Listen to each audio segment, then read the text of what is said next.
Amigos, reporteros, familiares.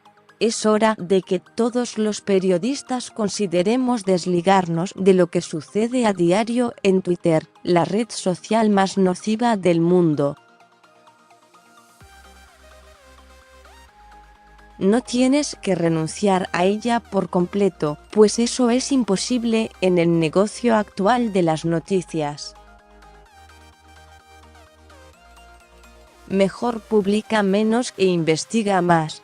Nunca tuitees es un meme irónico en Twitter, algo que la gente de los medios dice para reconocer lo inútil que es pensar en abandonar esa plataforma en la que todas las noticias aparecen primero.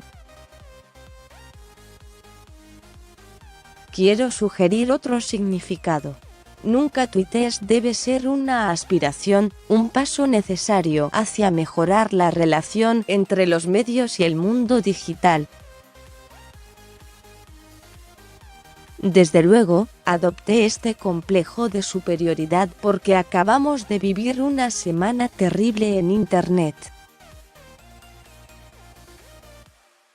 A lo largo del fin de semana, gracias en gran parte a la amplificación en Twitter, unos jóvenes de bachillerato provenientes de Kentucky, ataviados con gorras rojas con el lema de Trump hagamos a Estados Unidos grandioso de nuevo, y la discusión sobre si habían acosado o no a un anciano nativo estadounidense durante una manifestación en Washington, eclipsaron las demás noticias. Al principio, la muchedumbre de Twitter fue tras los niños de la Escuela Preparatoria Católica de Covington. Después, conforme surgieron más detalles sobre el incidente, una turba fue tras las personas que habían ido tras los niños.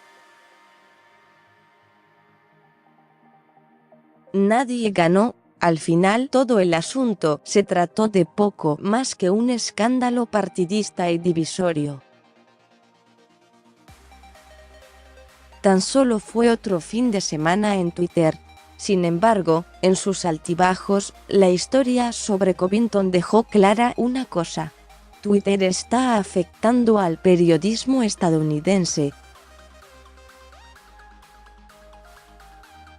El incidente de Covington ilustra la manera en que, a diario, la red social favorita de los medios sumerge cada vez más a los periodistas en el melodrama tribal, lo cual hace cortocircuito con nuestros mejores instintos y favorece el pensamiento de grupo basado en los bots y las masas.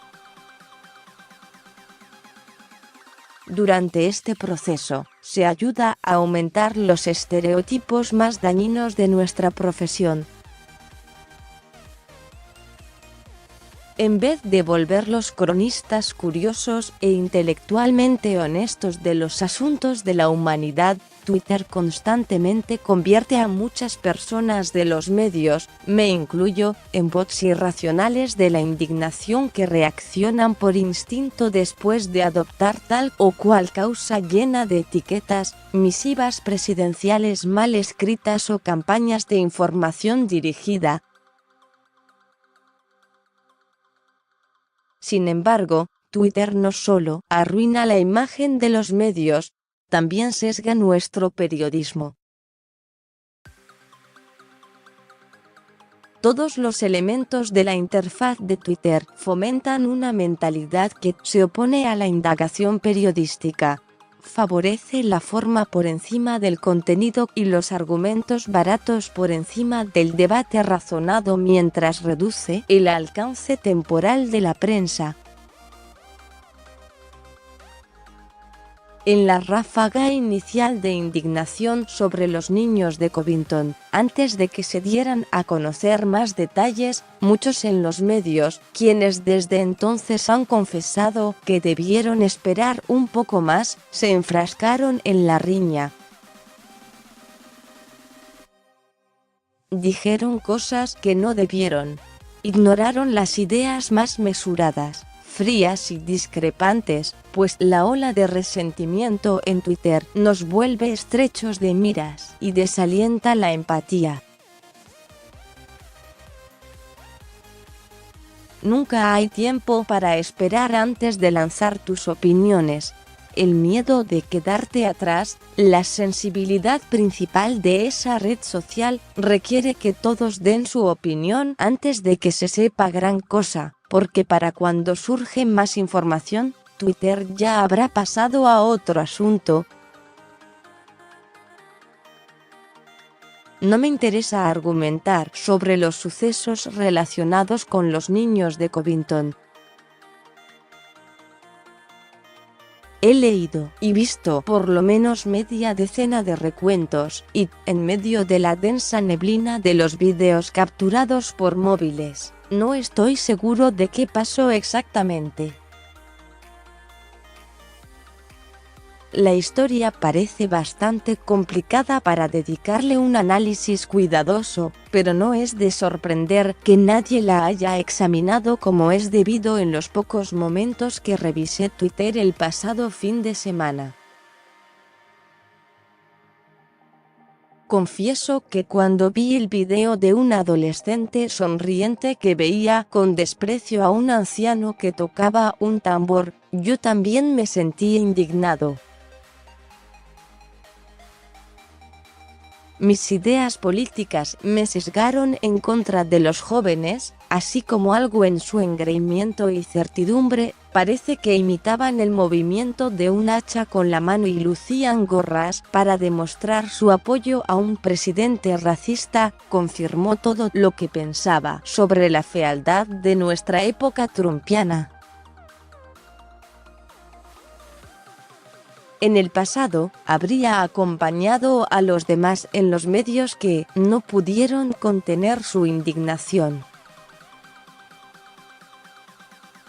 Habría tuiteado mi opinión tonta, como lo hice con Justine Sacco, y cuando sin querer comuniqué desinformación extraída de las radios de los policías después del bombardeo del maratón de Boston, como lo he hecho demasiadas veces para contarlas todas, y me habría sentido muy superior moralmente mientras me llegaban todos los me gusta.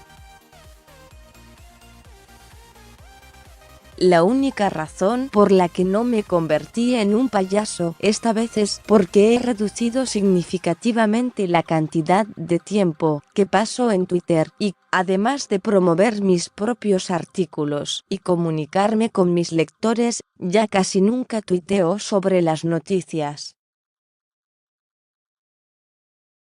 Comencé a dejar de tuitear el año pasado, no porque sea moralmente superior a otros periodistas, sino porque me preocupaba ser más débil. He sido adicto a Twitter desde que surgió. Durante años, tuiteé todas las ideas geniales y estúpidas que se me ocurrían, en cualquier momento y en cualquier lugar. Tuiteé desde mi boda y durante el nacimiento de mis hijos, y había pocas cosas más placenteras en la vida que pasar el rato en Twitter, viendo las noticias más recientes mientras se daban a conocer. No obstante, esa red social ya no es un club desenfadado para el periodismo. En cambio, es el epicentro de una guerra imparable de información, un estadio de gladiadores con una gestión tan mala que casi es cómica, un lugar en el que los activistas, los artistas de la desinformación, los políticos y los publicistas se reúnen para dirigir e influenciar el mundo mediático más amplio. Para un periodista, ignorar ese caos requiere de una gran fortaleza interior. Me di cuenta de que Twitter me quitaba todo mi tiempo, mi energía, y sabía que tarde o temprano metería la pata. En el fondo, sospecho que a muchos les preocupa lo mismo. Tienen razón. Twitter nos arruinará y es hora de detenernos. Copyright 2019 New York Times News Service.